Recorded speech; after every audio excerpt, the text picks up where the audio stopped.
নমস্কাৰ বন্ধুসকল মোৰ অন্য এটা নতুন ভিডিঅ'লৈ আপোনালোক সকলোকে স্বাগতম জনাইছো আৰু আজি আপোনালোকলৈ আমি লৈ আহিছো অসমৰ টপ 12 জনপ্ৰিয় লগতে সুন্দৰী কেইগৰাকী কণ্ঠশিল্পীৰ বিষয়ে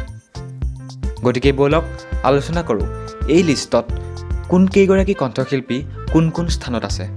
গতিকে বলক দেৰি নকৰি আজি আমি এই বিশেষ ভিডিঅ'টো আৰু বিশেষভাৱে আলোচনা কৰো আৰু আমি এক বিশেষ প্ৰক্ৰিয়াৰ দ্বাৰা এই কণ্ঠশিল্পী কেইগৰাকীক নিৰ্বাচন কৰি উলিয়াইছো গতিকে বলক দেৰি নকৰি আজি আমি এই বিশেষ ভিডিঅ'টো আৰম্ভ কৰো এই লিষ্টৰ 12 নম্বৰ স্থানত আছে গীতাঞ্জলি দাস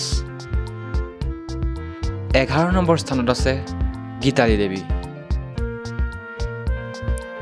10 নম্বৰ স্থানত আছে নীলাফনিতা 9 নম্বৰ স্থানত আছে দীপন্দিতা ডেকা 8 নম্বৰ স্থানত আছে ৰিচা ভৰদ্বাজ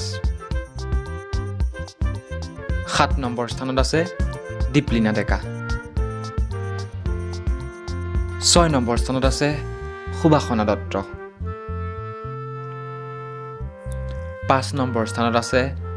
নীলাক্ষী নেওগ 4 নম্বৰ স্থানত আছে পাপৰি গগৈ 3 নম্বৰ স্থানত আছে প্ৰিয়ংকা ভৰালী 2 নম্বৰ স্থানত আছে জুবলি বৰুৱা আৰু 1 নম্বৰ স্থানত আছে তৰালী শৰ্মা বন্ধুসকল এই 12 গৰাকী কণ্ঠশিল্পীৰ ভিতৰত আপোনালোকৰ প্ৰিয় কণ্ঠশিল্পী গৰাকী কোন গৰাকী এটা কমেন্ট কৰি জনাবলৈ নাপাহৰিব লগতে এই 12 গৰাকী কণ্ঠশিল্পীৰ ভিতৰত আপোনালোকৰ কোন কেইগৰাকী কণ্ঠশিল্পীৰ কোন কেইটা গান শুনি বেছিকৈ ভাল পায় এটা কমেন্ট কৰি জনাবলৈ নাপাহৰিব আৰু এনেকুৱা ধৰণৰ ভিডিঅ'সমূহ পাই থাকিবলৈ আমাৰ এই জলিউড ক্লাছিক্স নামৰ চেনেলটো সাবস্ক্ৰাইব কৰি কাষতে থকা বেল আইকনটো প্ৰেছ কৰি দিবলৈ নাপাহৰিব তেন্তে আজিলৈ লৈছো বিদায় ধন্যবাদ